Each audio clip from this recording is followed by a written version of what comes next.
webinar on the fertilizer sector. This event is organized by the Directorate General of Taxation and Customs Union, also known as DigiTax of the European Commission. My name is Claudia. I'm part of the CBAM team, and for today I will be the moderator. My colleagues, David Dublil, Tomas Brinkman, and Ivica Orlovitz will guide you through this webinar. We would like to thank you for being here with us today. This webinar will introduce the transitional period rules and requirements for importers and producers of fertilizers, as well as any other stakeholders interested in the CBAM from the EU and also non-EU countries. So far, 2 webinars have taken place, one on cement and the other one on the aluminium sector. This is the 3rd webinar out of a total of 6 webinars, which will focus on each of the sectors under the CBAM. The remaining 3 webinars will be dedicated to electricity this Thursday, hydrogen, and iron and steel. One final webinar will be provided for the national competent authorities assigned and indicated by EU member states. Okay. First, we would like to inform you about some rules. Please make sure that you appear in Zoom with your name and affiliation. If you need to do so, please rename yourself to comply with this request. Also, it's useful for us to have your name and your affiliation in order to refer to yourself when we are addressing the Q&As that will be taking place after the presentation of my colleagues. Some other housekeeping rules for this webinar. There are many participants attending, so we will mute all of the participants. Also, we are recording this webinar, so please do not record it yourself. You're allowed and encouraged to write any questions you have on the transitional period and specifically on fertilizers and the fertilizer sector during the presentations. We will address the chat questions after the presentations of my colleagues. Just a reminder that please focus your questions on the transitional period and the fertilizer sector. Also, please note that during this webinar, the presentation and answers to questions are intended to help you prepare for the CBAM. In no way can they be interpreted as definitive views expressed by the Commission, nor as legally binding. Now that we have set the housekeeping rules, we would like you to answer one question that should appear on your screen right now. Within the next 20 seconds, please, we will very much appreciate if you could tell us which entity defines you best. Okay, the results should appear on your screen. I'm glad to see that we have different participants coming from different entities. This is good for the CBAM because we need to reach as many actors as possible which are involved in the mechanism. Now let me navigate you through the objectives of this session. As already mentioned, first we are going to provide a general overview of the CBAM, addressing the requirements and rules for the transitional period. Then we will also look into the specifics of the fertilizer sector. And thirdly, we're gonna briefly look into the CBAM Transitional Registry tool and also the timeline for submitting the CBAM reports.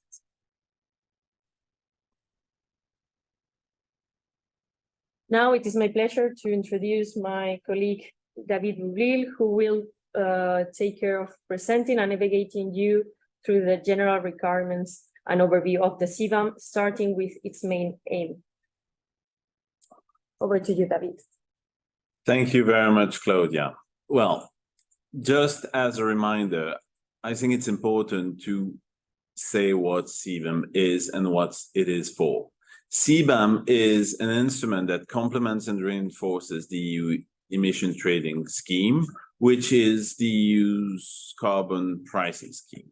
It will become the main instrument to address the risk of carbon leakage and progressively replace free allocation, which is the instrument that is being used now. Carbon leakage risk occurs when companies based in the EU move carbon-intensive production abroad to countries with less stringent climate policies, or when goods are replaced by more carbon-intensive imports. This is how it complements the EU ETS. CBAM puts a carbon price on imports of certain goods that are produced in non-EU countries and imported in the EU.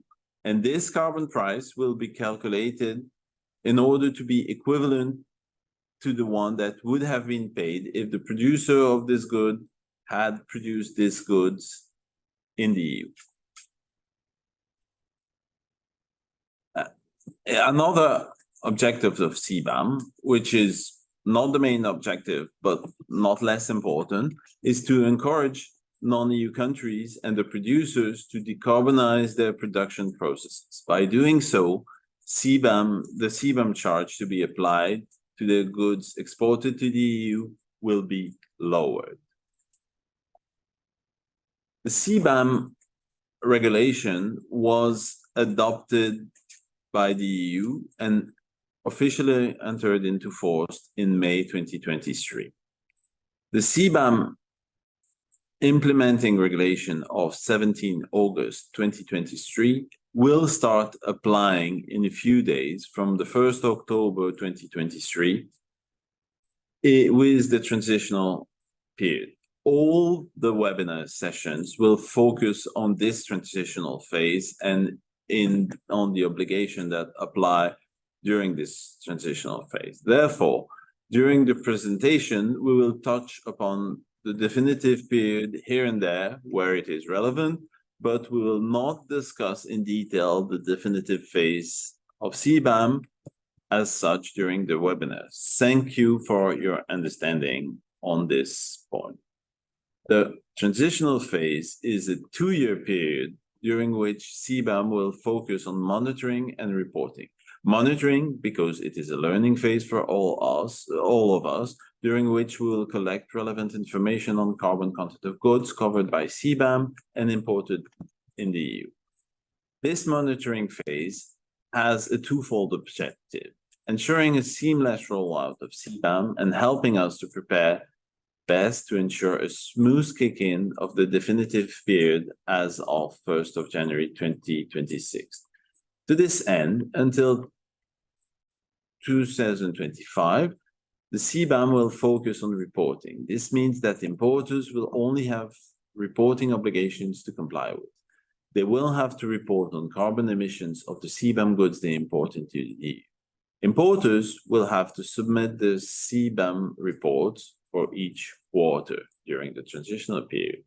The CBAM reports will essentially contain the information as shown on screen: the total quantity of each type of good expressed in megawatt hours if we're talking of electricity, or tons for any other good, specified per installation producing the goods in the country of origin.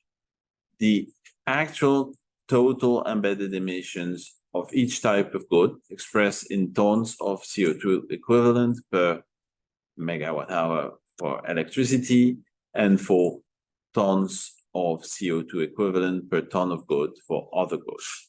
It will also include the indirect emissions and, where appropriate, the carbon price due or paid in the country of origin for the embedded emissions in the imported goods, taking into account relevant rebates or other form of compensation. My colleague, Ivica Olovic, will give more explanation on this later in the presentation. There will be no financial charge applied on imported goods, nor obligation to have carbon emissions verified by an accredited verifiers. These two fundamental obligations under the CBAM, buying and surrendering certificates and having emissions verified, will only be applicable during the definitive period that starts on 1st January 2026. Please note that the specific rules which will apply on these two key aspects of CBAM will be laid down by the EU in implementing legislation before the end of the transitional period. However, there are penalties that may be imposed on importers by national authorities where the importers fail to comply with reporting obligations. For example, where declarants have not taken any step to submit the CBAM reports, and these penalties may be increased if the infringements are repeated. As a side note, for information, the financial adjustment will enter into application with a gradual phase-in over 9 years, from 2026 to 2034, when CBAM will be implemented fully comprehensively. This gradual phase-in will mirror the gradual phase-out of reallocation under the EU ETS for EU producers in the same sectors as those covered by CBAM for producers in third countries. Here, what we try to explain and illustrate is what emissions are in the scope of CBAM. As a principle and as an objective, CBAM reflects what is happening in the EU in the context of the EU. In order to understand which emissions we're talking about, let's look at them in terms of scope 1 and 2 and 3 according to the Greenhouse Gas Protocol. The ETS applies to scope 1 emissions, hence CBAM focuses on direct emissions. These are the emissions generated from the production of goods at the installation level. Direct emissions include emissions from the production of heating and cooling, even if that production takes place outside of the installation. However, the ETS applies across the board in the EU to industrial emissions and power generation. Therefore, more emissions need to be taken into account in CBAM. In particular, emissions released in producing electricity used in the production of CBAM goods, which would be scope 2 emissions, are also in the scope of CBAM. Electricity is subject to the ETS in the EU. Therefore, when electricity is used in producing CBAM goods outside the EU, these emissions matter. During the transitional period, scope 2 emissions have to be reported for all goods in the scope of CBAM. In the definitive period from 2026, there will be some differentiation, notably for iron and steel and aluminum sector, under which EU producers receive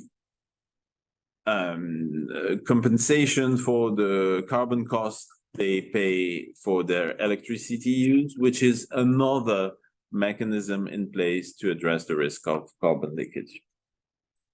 Finally, for the same reason I gave for electricity, the fact that several production steps may be covered by the ETS in the EU, some scope 3 emissions are also relevant in the context of CBAM, and these are in particular upstream emissions from CBAM goods that are used as inputs into CBAM goods considered complex goods.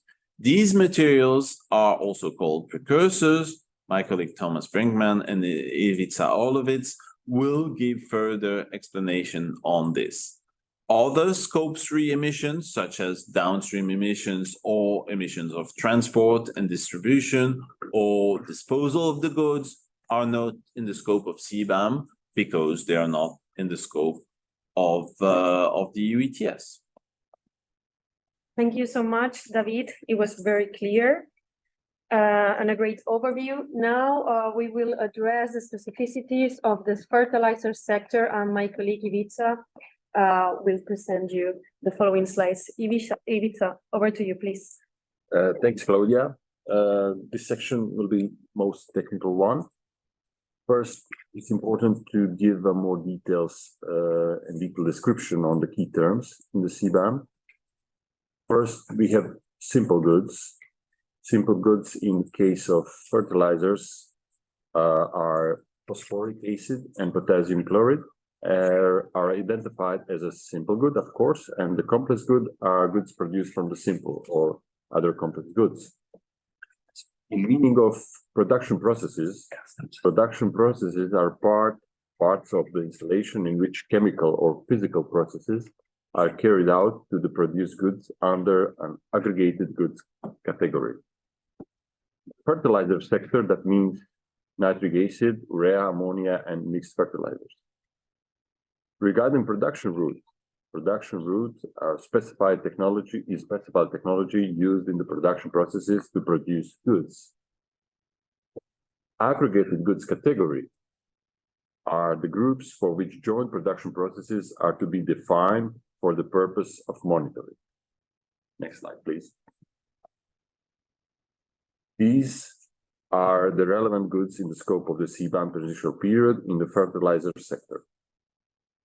The aggregated goods categories listed include both the finished nitrogenous fertilizers goods and the chemical precursor goods that are consumed in the production of fertilizer.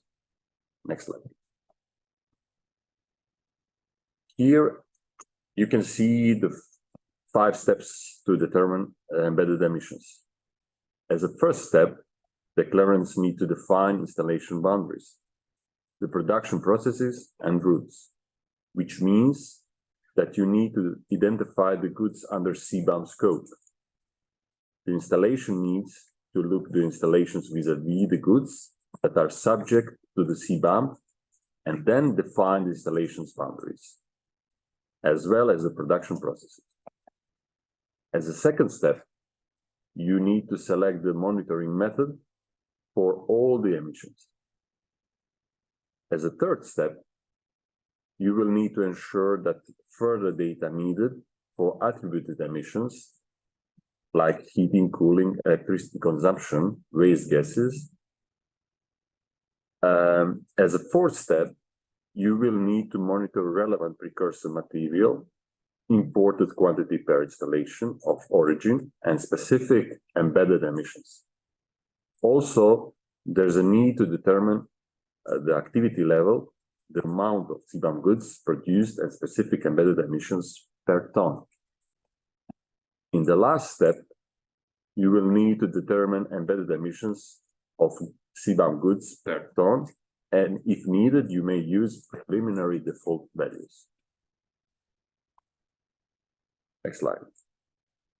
Regarding first step, in the context of CBAM, mixed fertilizers are defined as a complex goods, as they are produced from precursors such as urea and ammonia, which are goods categories in the scope of the CBAM. Here, we can see different processes for the production of nitrogenous fertilizer. Ammonia is synthesized from the nitrogen and hydrogen via Haber-Bosch process. Hydrogen for the process is obtained in the production route by steam reforming natural gas or biogas, whilst nitrogen is obtained from the air. With gasification production route, hydrogen is obtained by gasification of hydrocarbons, typically for heavy feedstocks such as coal, heavy refinery fuels, or other fossil feedstock. Next slide. Now, we came to step 2. In general, it's necessary to monitor direct emissions using methodologies such as standard method, mass balance, or continuous emissions monitoring. If it's relevant, direct emissions include emissions from the production of heat and waste gases, even if that production takes place outside the installation. For indirect emissions, these are emissions occurring during the production of electricity your installation consumes for its production processes, irrespective of whether this electricity was produced within the installation or imported from outside. Next slide, please. We are still in step 2, monitoring of direct emissions through the calculation-based approach, uses the quantities of all fuels, relevant materials consumed, and corresponding calculation factors. The measurement-based approach involves measuring the concentration of the greenhouse gases, as well as the flow of the flue gas for each emission source, or extractive producer procedures with a measuring instrument located close to the stack. Other monitoring systems may be elaborated during the introductory period until 31st of July 2024. The operator may apply other methods allowed for the emissions monitoring in their jurisdiction, if they lead to the similar emission coverage and accuracy. These other methods may include default values made available and published by the European Commission from the transitional period, or any other default values. We are still in step 2. As a part of the flexibility for the reporting, there are additional monitoring and reporting methods until 31st of December 2024. If similar coverage and accuracy of the emission data, a carbon pricing scheme where the installation is located, or compulsory emission monitoring scheme where the installation also is located, or emission monitoring scheme at the installation, which can include verification by a credit verifier. Also, there are other reference methods too included, the default values until 31st of July 2024, if the reporting declarant does not have all necessary information. In the case of complex goods, including the use of default values, there is an estimation of up to 20% of total embedded emissions without time limitation. Now we are moving to step 3. This is probably the most complicated step. With the formula displayed, we will explain a few steps. This formula provides a guideline of which parameters needs to be monitored whenever an installation has more than one production process, or where heat supply is separated, or even where waste gases or electricity production are found in an installation. Next slide, please. Second part of this step is related to attribution of indirect emissions. For the transitional period of the CBAM, indirect embedded emissions have to be reported separately from the direct embedded emissions for all covered goods.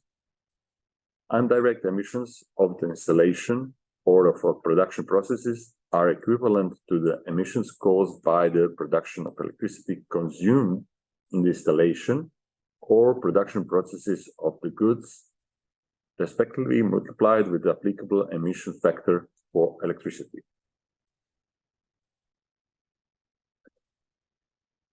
Now, came to the last 2 steps. The embedded emissions at the process level only need to be divided by the activity level of the process in order to arrive at the specific embedded emissions of the produced goods. But for complex goods, when calculating specific embedded emissions, it is necessary to take into account the amount of precursors that were used in the production of the goods and specific embedded emissions of the precursor. Now, my colleague Thomas, in the next few slides, will present you a case scenario. Thomas, the floor is yours. Thank you. Thank you, Ivica. On the next 3 slides, I would like to present you a concrete example on how to calculate the specific embedded emissions. You will also find this example in the guidance that is available on our website. There's unfortunately still some small errors there. So the slide should be a better version, and we will in next week will correct the guidance and update with what you see today. So this is yeah, the example is the production of a mixed NPK fertilizer, and my colleague Ivica had already shown this basically the same slide as step 1 of the procedure, setting the system boundaries. So we are in this example talking about this mixed fertilizer production using a drum granulator, and there's integrated pipe reactor. So what you see in red is the system boundaries of this production processes, and then you have various inputs and the output, which is the mixed fertilizer. And of course, we have the CO2 emissions. So for the calculation of the specific embedded emissions, there are some inputs that are relevant and other inputs that are not relevant. Starting from the bottom, what is relevant is basically the energy that is consumed for the process itself. So in this case, we have some natural gas that is consumed to provide heat for the process, but there's also some electricity consumed for the machinery. And then there's a lot of materials, raw materials entering the process, and some of them have to be taken into account. They are specific embedded emissions because they are precursors under the CBAM regulation, as explained already by my colleague Ivica. We are talking here about a complex good, this mixed fertilizer, and the complex goods uses other CBAM goods as input, so they have to be taken into account. In this case, the installation buys urea and ammonia from another installation, so these substances come with certain embedded emissions already. Then there are also a number of other precursors, phosphoric acid, sulfuric acid, another phosphate, and potassium chloride, which are used as input materials. But these materials, they are all not CBAM goods themselves. So that's why the embedded emissions or the emissions that have occurred in the life cycle of the production of these input materials does not need to be considered under the CBAM. Okay, next slide. So now a few figures here in the table to show you concretely how the calculation works. And we are now in this step 2 or 3. I mean, basically it's the monitoring of what happens at the installation itself. As said, we have the energy sources that we need to consider. So we have the natural gas that is consumed and the electricity. So once you know exactly how much natural gas is consumed, you're given in tons, then that value can be multiplied with a calorific value and the emission factor specific for natural gas. And that results in a certain amount of CO2 emissions. So 1,800 tons in this case. For indirect emissions, it works in the same way. We need to determine how much electricity has been consumed for the process, and that multiply that by an emission factor. By default, or the general way to calculate those indirect emissions under the CBAM is to use country-specific emission factors. They are based on data from the International Energy Agency, and they are provided in the CBAM registry. There are options, as explained already, to use also actual emission factors under certain conditions, but the easiest way is just to take the values that are there. So emission factor of electricity multiplied with the consumption in megawatt hour gives then the indirect emissions. So in this case, 600 tons. The last figure we need now for basically calculating the emission and intensity of this fertilizer plant itself is we take the emissions, direct and indirect, and divide them by the production. So in the example here, it's 100,000 tons of this NPK fertilizer that are produced, and that gives then the direct and the indirect emission intensity. Next slide. So now we have, let's say, the contribution to the embedded emissions that are happening directly at the fertilizer plant. But as explained on the first slide, we need to take into account the relevant precursors that they are themselves are CBAM goods. And as explained, these are urea and ammonia, and all the other things you see on the table here. They go in with a certain mass into the product, but we don't need to consider them anymore for the calculations. So for urea and ammonia, they are purchased from another company, and they have some embedded emissions. They can be both direct and indirect.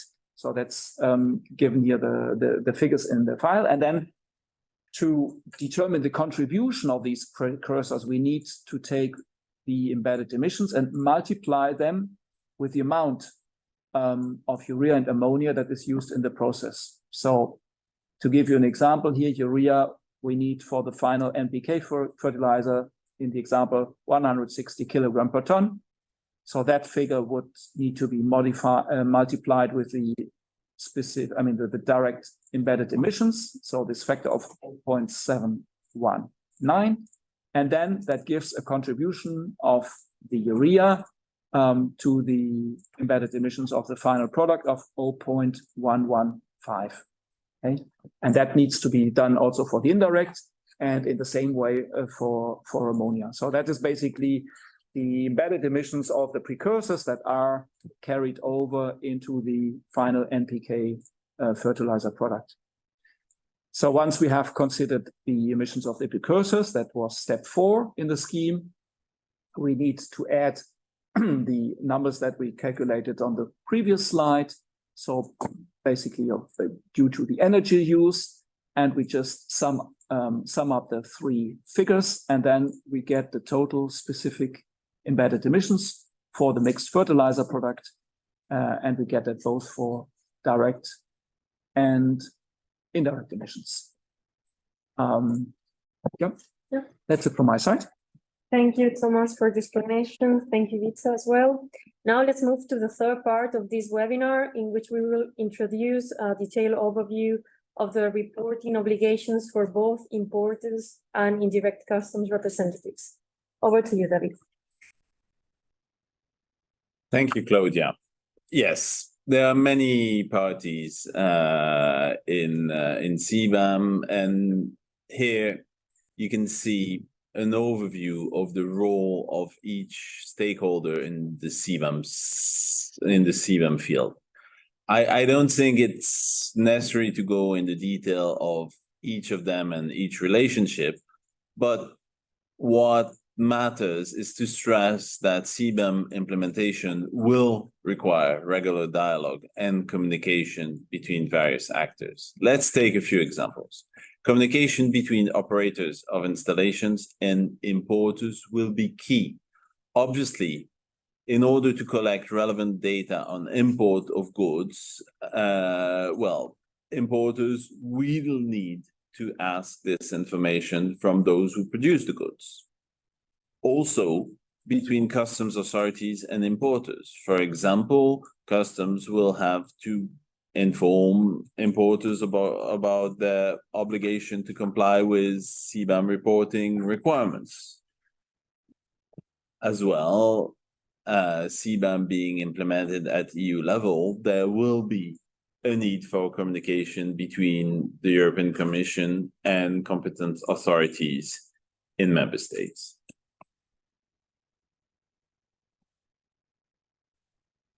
In terms of role, it is also interesting to see the different situation where importers may or not be reporting declarants. CBAM applies to goods imported in the EU, but who bears the liability to report these imports and to report these emissions?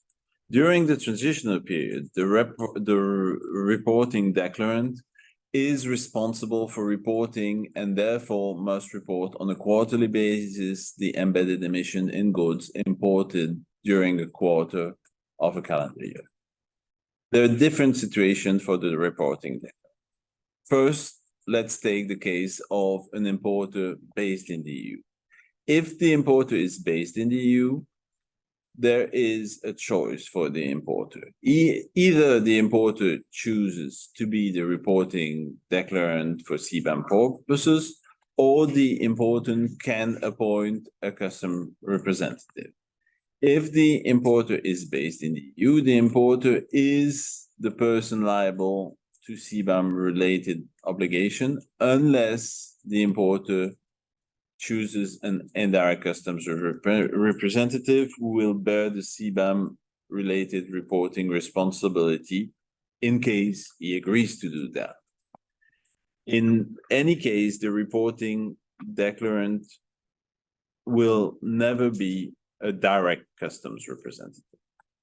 If the importer is not based in the EU, then the importer must appoint an indirect representative as reporting declarant for CBAM purposes. There's no other choice. The CBAM is designed in such a way that the reporting declarant must be established in the EU. Finally, please note that there's no specific authorization procedure for competent authorities to grant the reporting declarant status during the transitional period.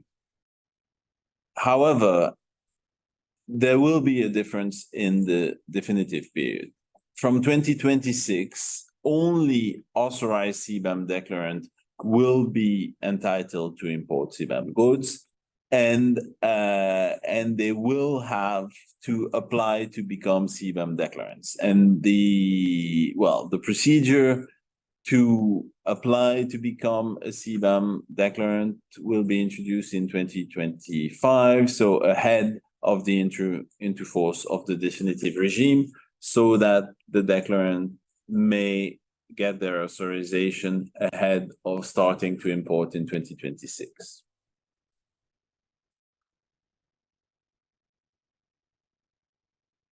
Here, we address a question that many of you may be asking yourself. I am an importer, and I'm wondering what should I concretely do to comply with CBAM reporting obligation. Are you an importer of CBAM goods? Well, we've seen from the poll that there are many of you in this webinar. Well, the first thing for you to do is to determine how the CBAM scope impacts you. For example, what the goods that you import into EU, are the goods that you import in the EU covered by CBAM, and understand how they match the aggregated goods category. To answer this question, you must compare the CN codes of the goods you import with the list of goods given in Annex 1 to the CBAM regulation. Once you have done that and you know that you're importing CBAM goods, the second step is to align with the reporting period of the operator. By default, the calendar year is suggested. However, if the producing installation is situated in a country with a different calendar, or where there are other reasonable arguments for a different period, this also may be used, but only if it covers at least 3 months. The third step, you must be aware of the type of information that you are to declare regarding CBAM goods. What information do you need to request from the operator of the installation producing goods you import in order to be able to report? As my colleague Thomas Brinkman explained earlier, there are choices to make regarding the approaches to calculate embedded emissions of goods that are to be reported by importer. What are the direct emissions? Which is the methodology that the operator of the installation has chosen? What are the indirect emissions? Are there precursors? If yes, are they produced in the same installation or a different one, etc.? As an importer, you're responsible for monitoring, collecting the data on embedded emissions from the operator of the installation. Finally, you will report information on the carbon price payments or carbon price debts in the country of subnational region, if there is such a carbon price in place, of course. This is important for the EU in the monitoring phase to gain knowledge during the transitional phase, but in the future, it will be absolutely key to ensure that there is a deduction of this carbon price when this is appropriate from 2026 to ensure that the same emissions are not subject to a double carbon price. As you may acknowledge, all these steps require regular cooperation and communication between importers, operators of installation producing CBAM goods. Monitoring and reporting is possible only if both parties have a regular dialogue to help both parties communicating information that is relevant for CBAM reporting. We have developed two tools. First, a framework which summarizes the information to be reported.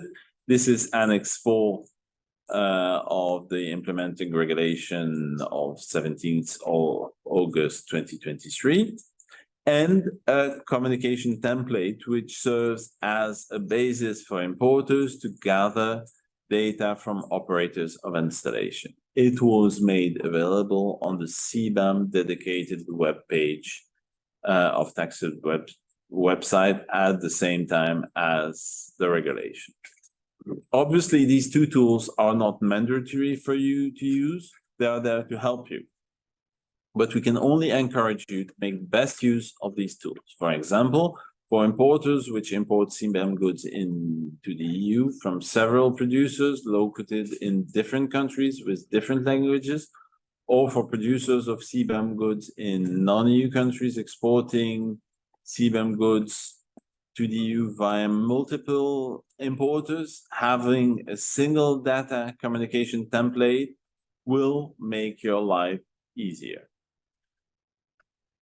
Despite all this, in cases where the information to be reported by importers is not available at the time when CBAM goods are being imported into the EU, importers will be able to use default values on CO2 emissions for each of the CBAM goods until end of July 2024.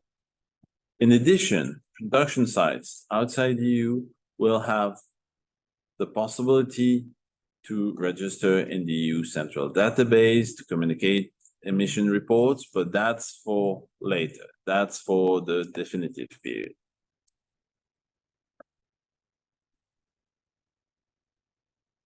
In this last section, we will provide you with a snapshot of the CBAM transitional registry and some basic information on timelines during the transitional period. During the transitional period, reporting declarants will submit CBAM reports via the CBAM Transitional Registry. What is the CBAM Transitional Registry? Well, it is a standardized and secured electronic database developed and managed by the European Commission to ensure an efficient implementation of reporting obligations. It will collect the information reporting during the transitional period by reporting declarants. It will be used for communication between the Commission, competent authorities, customs authorities of the member states, and reporting declarant. Very important to stress that in no circumstances information stored in this registry will be made accessible to the public. Data and communication exchanges between users of the transitional registry will be kept secured and confidential. For instance, data on installation in non-EU countries or on goods and exchanges between importers and NCA will remain confidential. The CBAM Transitional Registry will not be used for enforcement, as the information collected will solely serve to feed into the data analysis and collection during the transitional period. Finally, It will also be a basis for the development and establishment of the CBAM registry that will operate during the definitive period. Okay, this, well, you will be able to check for yourself in a few days, is a snapshot of the CBAM transitional registry main page. Once they are logged in, reporting declarants will see on their screen the main page where they can find all services and functionalities comply with reporting requirement. This is where they need to go to submit the CBAM reports, manage their reports, and store the relevant information. My quarterly reports, the installation, the operators, my importers, and my profile information. Reporting declarants will be able to navigate using these various pages to gather, retrieve, upload, edit, save, and correct, in case it's necessary, all the necessary information to submit CBAM reports. All the functionalities of this single platform have been designed to help and facilitate the communication of all parties, monitor, inform, and track any information needed in a consistent and time-effective manner for declarant and for authorities, while ensuring a high level of confidentiality. Under the tab My Quarterly Report, reporting declarants will access information about past and current CBAM reports. In installation, they will find information about installation producing CBAM goods they have registered in relation to the reporting declarants account. In operators, information about operators managing the installation in relation to the reporting declarants account. In my importers, information about importers that have been registered in relation to the account of the reporting declarant. In my profile information, details on the reporting declarant's account.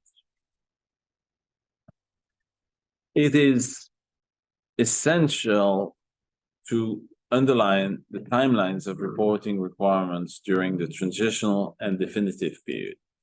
During the transitional period, there are more flexibilities that there will be in the definitive period. In particular, for the first two CBAM reports, which are due on 31st January 2024 and 30th of April 2024, reporting declarants will be given the possibility to amend and correct their reports until 30 July 2024.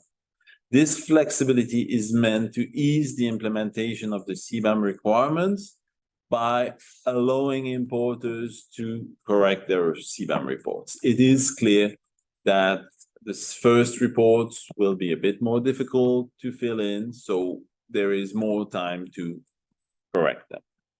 Also, the reporting declarants will be given the possibility to correct their CBAM reports up to 2 months after the end of the reporting period. During the definitive period, CBAM reports will become CBAM declarations and cover a calendar year. This means that the first reporting period in the definitive period and year 2026 will have to be submitted in 2027. We are here to help you during this phase. We can assist you with a variety of different ways, and especially by populating important information, continuous updates, and of course by inviting you to take e-learning courses created to meet your needs and advance with your understanding. We are at your disposal for any information through this essential period, and we'll continue updating the question and answer sheets that are on the website, in particular with the questions raised in this webinar. Those we will answer, and those we may not necessarily have the time to answer. Thank you so much, David. Thank you for all the attendance. We will take a 5 minutes break And once we come back, we will proceed with the questions and answers that we have received during the presentations in the chat. Thank you. Well, just to say a few words about these questions. There were questions on verification. There's no verification during the transitional period. Verification will take place only in the definitive period. There are some questions on the deduction of the carbon price. There's nothing to pay in the transitional period, so there's no deduction. However, any information that you give on the carbon price due during the transitional period will be very useful for us in order to determine which carbon price can or cannot be taken into account in the definitive period. There are some questions, not many, on authorization. Well, the authorization, as we indicated, is something that will start in 2025, but that is not required until 2026. So we will focus on what will start in a few days. So what is expected from you in the transitional period, meaning the reporting of the emissions in the goods that you are importing in the EU. And in this respect, many of you are asking, yes, but what if we cannot get the information from the suppliers? Well, we understand that it may not be easy to get the information on goods that have already been produced or on orders that you have already passed. And that's why there are some flexibilities. There are a number of flexibilities for reporting the emissions. The first flexibility is that until 31st of July 2024, in case you do not have any information about the emissions in the goods you import, you may use the default values made available on our website. This will allow you not reporting the emissions. Until the end of 2024, if the emissions are computed according to another approach, carbon pricing in the country of production, compulsory monitoring of emissions, or monitoring of emissions with verification in the country of production, this will be accepted also for reporting emissions. We invite you to engage with your suppliers to get the information because indeed, for any significant emission in the scope of CBAM from the second half of 2024, it will be required to report the emissions. Claudia, other question? Other general remarks, thank you, David, are like the template that will be provided for reporting is not mandatory, but we highly recommend to use it because this way the Commission could analyze and gather the information and the relevant data for then develop secondary legislation for the definitive period. Also, the reporting during this transitional period will be on a quarterly basis. Therefore, the data can be either dated on a quarterly basis or on a European year, which is the year of reference. In addition, you will be able to apply to become an authorized CBAM declarant from January 2025.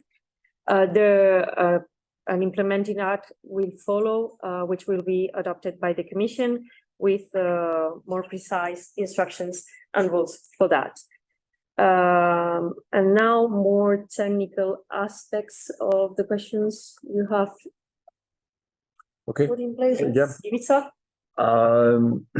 One interesting question is regarding what is the definition of installation under CBAM, and there's an example if there's on site more than one plant. In that case, we need to see how these plants are included in production processes. If they are technically connected and included in one production process, then we can make average of the emission of the embedded emissions. one question regarding are all embedded emissions for example, ammonia relevant, meaning of the scope 1, 2, and 3. Ammonia is a simple good, so no precursor emissions. Exception is for hydrogen is produced elsewhere. And one more question maybe regarding the emission factor has to report a specific foreseen and the operator. Yes, by default value, use country values. That's 3, let's say, most questions from me and the answers. And Thomas, maybe. Yeah, thank you. Yeah, try to complement a bit. Related to the question of what is the installation, there was I saw a question there on what about e-utilities if I don't know, for pure water that is needed, are these emissions related to that included? Yes, they are. It may be necessary in the installation to do some kind of attribution. Imagine you have an installation that produces CBAM goods and non-CBAM goods, and the same utilities serve different processes, then maybe one has to do an attribution. I mean, 60% of the emissions is maybe related to CBAM goods and 40% is not. Picking up also on the remark on the precursors a bit more general. The whole concept behind including these precursors is that CBAM in the end ensures that the emissions, how they are accounted for of the goods imported, that emissions counting is the same as for goods produced in the EU of EU ETS installations. So that's why these precursors are included. I have seen a question, which are the ones that are included? Well, that depends on the CBAM good itself. For complex goods, always you need to include them. For simple goods, you don't. And in the annex to the implementing regulation, there are aggregated goods categories, and under each aggregated goods category, it is described which precursors emissions have to be taken into account when calculating the specific embedded emissions of the final product. And the precursor emissions, if there is a relevant precursor, then the emissions need to be taken into account, and it doesn't matter where they come from. I've seen a question if the precursor, I mean, maybe it's ammonia that comes from an EU country and then is maybe exported to a third country, and that country now takes the ammonia and produces the mixed fertilizer, and that mixed fertilizers is then imported, I mean, going back to the EU. Then the embedded emissions of the precursor produced in the EU have to be taken into account in the calculation. Okay, few more questions. Also, I've seen some questions on CO2 emissions, which ones to take into account. One was, what about CO2 that is resulting from an exothermic reaction? And in the fertilizer sector, of course, the typical example is that the natural gas that is put into the process and is converted to ammonia, and there's a chemical reaction taking place, and the CO2 that is generated, this needs to be accounted for as an emission.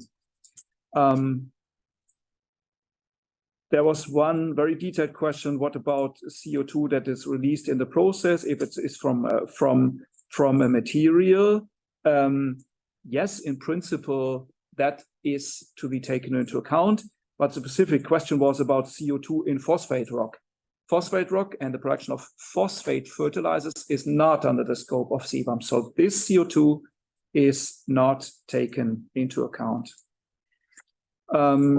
Several questions related to what about the CO2 that is released during ammonia production, and when that CO2, and that's very typical in the industry, is used to produce urea. Or another possibility, there's a standalone urea production and they import the CO2 from somebody else. Does that count as negative emissions? Because somewhere you're taking CO2, carbon dioxide, and include it in a product. Here the CBAM reflects how this is accounted for under the EU ETS.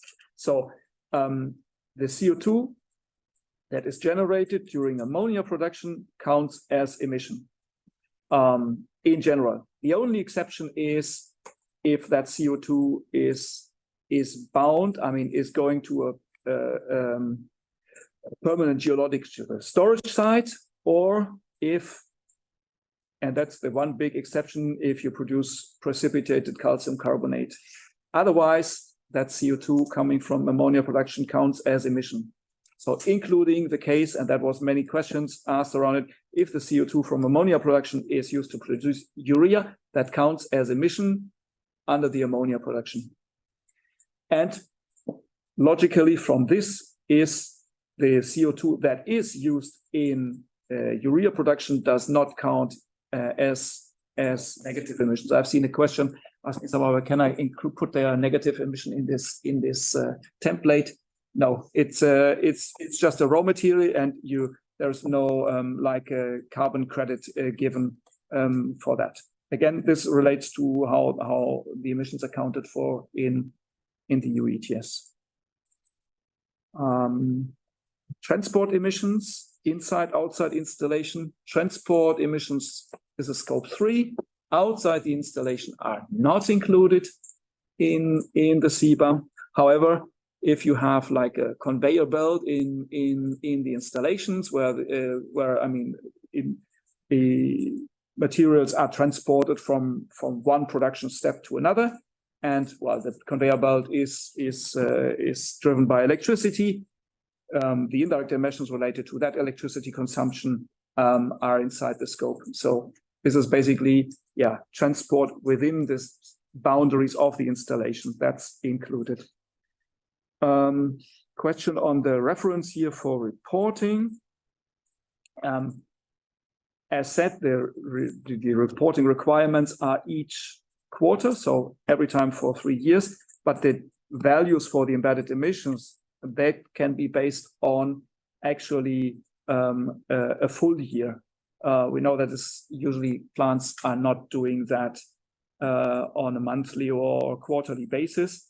And it's indeed also, if you look at the annex of the implementing regulation, the reference period for the reporting is 1 year. It's also, the idea of that is to avoid too much fluctuations and get something more stable. And then finally, I have on my list still the question, which emission factor to use for electricity. There are a number of possibilities. And the general one by default is that installations to calculate indirect emissions use the emission factor that is provided in the system, and these are country-specific emission factors based on the average emission factor of all electricity sources that are used. The system will provide average values for almost all countries, and these are based on data from the International Energy Agency. There was a question on what is the difference between the emission factor for electricity and the CO2 emission factor. The emission factor for electricity is the one that we use to calculate indirect emissions, while the CO2 emission factor, that is strictly related to the emission factor when electricity is imported as a CBAM good. But today we're talking about fertilizers, so the CO2 emission factor is not relevant for today's discussion. And then the question on, can other emission factors be used? So I already said that the default is to use the values provided by the Commission, and these which are based on the data of the energy agencies.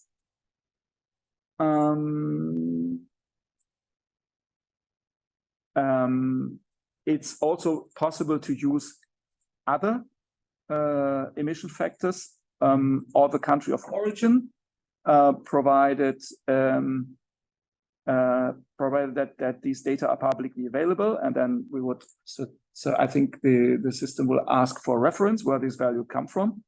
And the third possibility is to use actual emission factors. But those, I mean, the use of actual emission factors is also linked to certain conditions. I mean, either there's a direct technical connection between the generator of the electricity and the consumer, or there exists a power purchase agreement between the provider of the electricity and the consumer. Thank you very much, Thomas. I will answer a few questions on customs. There was a question on whether an importer can appoint a representative for all his import in the whole of the EU. Well, the approach there is that in any case, the importer can report in his country of establishment the totality of his imports in the entirety of the EU. So whether he does it using his own area number or he does it with a representative, yes, he can appoint a representative that reports for CBAM for the totality of the EU. There's an easier question on when customs authorities in member states will receive training on CBAM. Well, this is a more internal question, but I can tell you that both customs authorities and competent authorities, we are in contact with them, and we will continue training them in the months to come. So there's no question about that.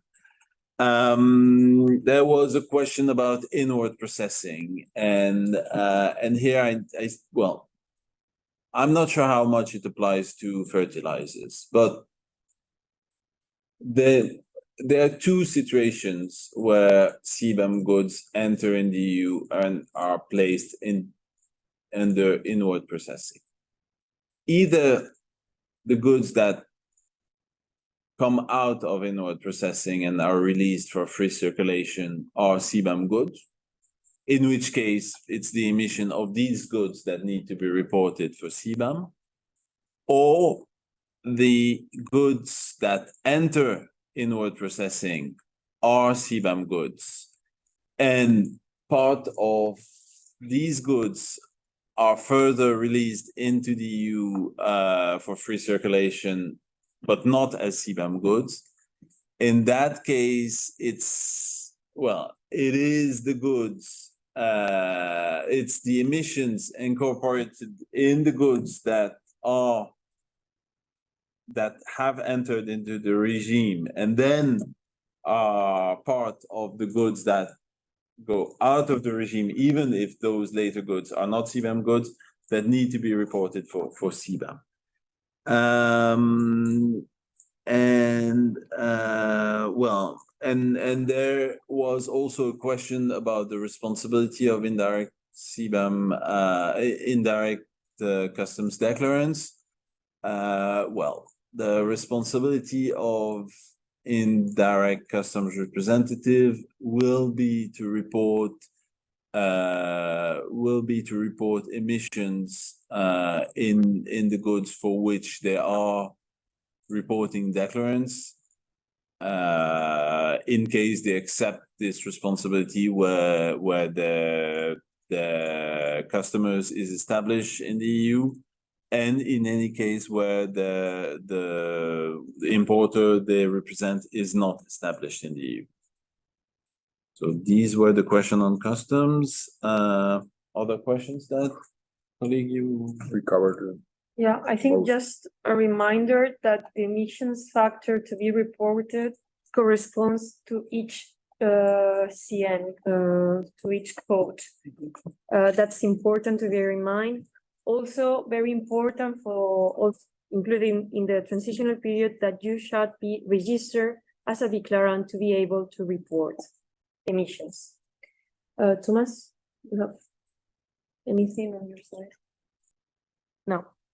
Yes, there are also questions about the possibility to use default values or to estimate emissions for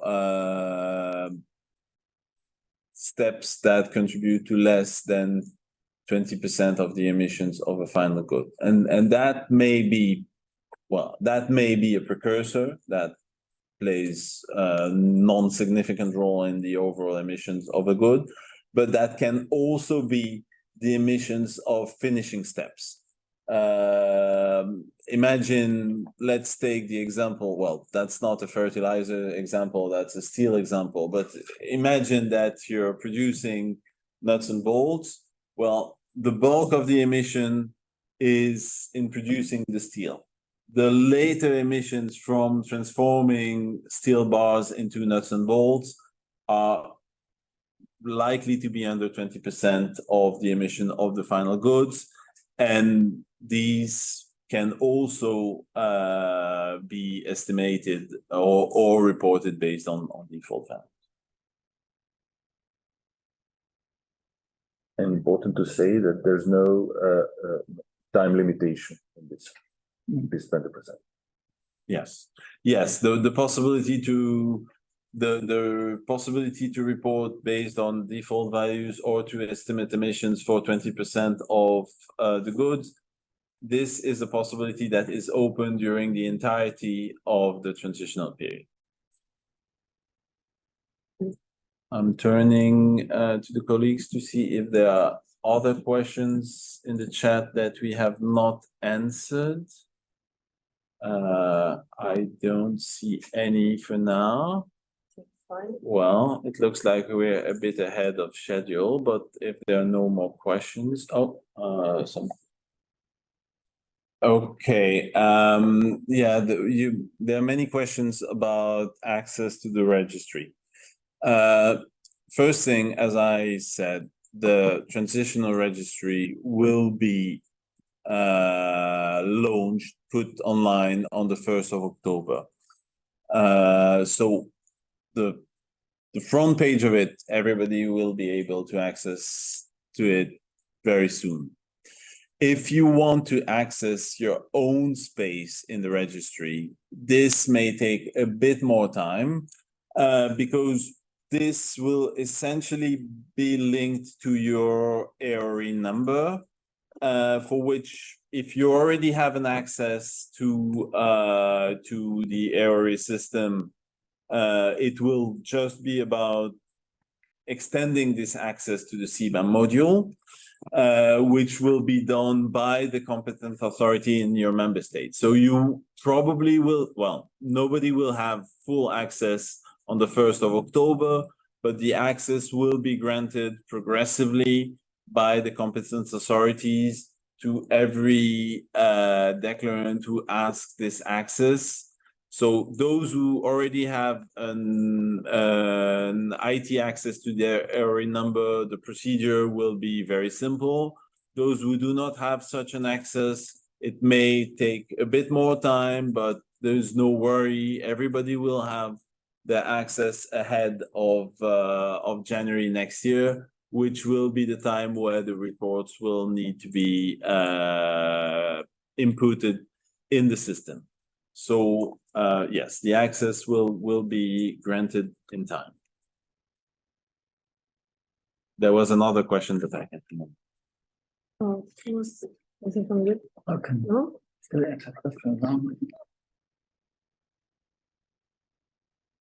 We have time to answer a few more technical questions. Yes. There was questions on how to deal with this heat imports and exports, and for that I refer you again to this slide where there was the very long equation used to calculate the attributed direct emissions.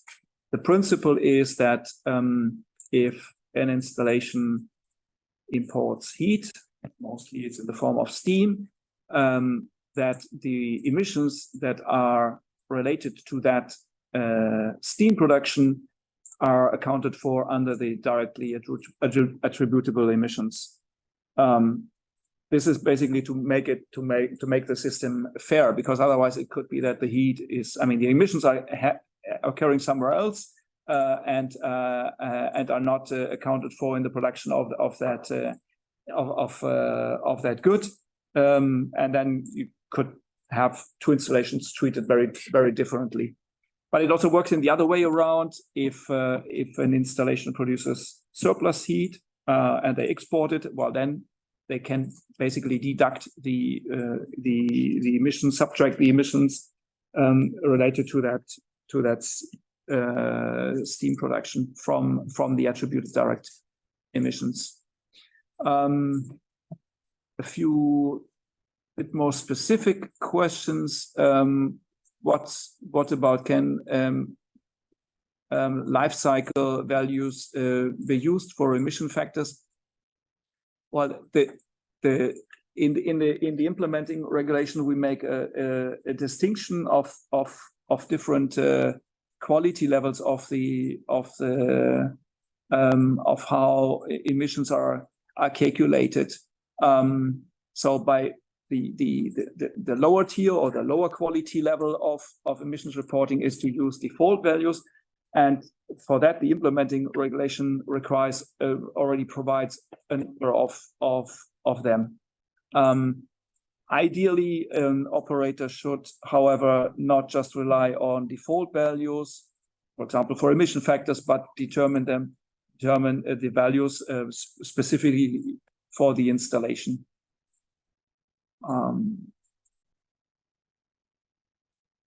I think that's it. Okay, since you mentioned default values, there were many questions about when will we publish the default values in the coming days. Again, we understand that you may need to use the default values, but we invite you as much as possible to report actual emissions. This will be useful for you in order to determine how to get these actual emissions, and for us in order to improve the system for the future. Okay. Maybe one just a clarification on the question if relevant precursors are imported from EU and it's covered by ETS. Are we reporting the emissions as being zero? No, you don't report these emissions. The embedded emissions will be determined based on ETS data. So, but also the carbon price already paid would be reported as it follows from EU ETS. That's just clarification on this question related to registry. Okay. Yes, basically, if the goods originate in the EU or in a place which is covered by the EU ETS, they don't need to be reported. And without any, the question is reported with zero. No, you don't need to put a zero. You don't need to report it. Okay, and just a reminder that the list of national competent authorities will be published and available soon. So you will find in that list all the information that you need for the reporting obligations. And with that, I think we close the Q&A session. Thank you so much for your participation in this webinar. Thank you for all the insights shared and all the good exchanges. Just a reminder that there is material that is useful for you as non-EU operators and also as EU importers. In the website, we have a set of Q&As which will be updated. There are also the recordings of the webinars that will be available in due time. In addition, you have templates and guidance documents for complying with the CBAM reporting obligations. In addition, after the webinar is finished, you will receive a feedback survey of the webinar session in which you're invited to share your views and your thoughts on this webinar session. Also, you will shortly receive a supporting material booklet containing the PowerPoint presentation used during this session, in addition of key takeaways and additional guidance elaborated for this event. With that said, thank you so much to everyone and have a nice day.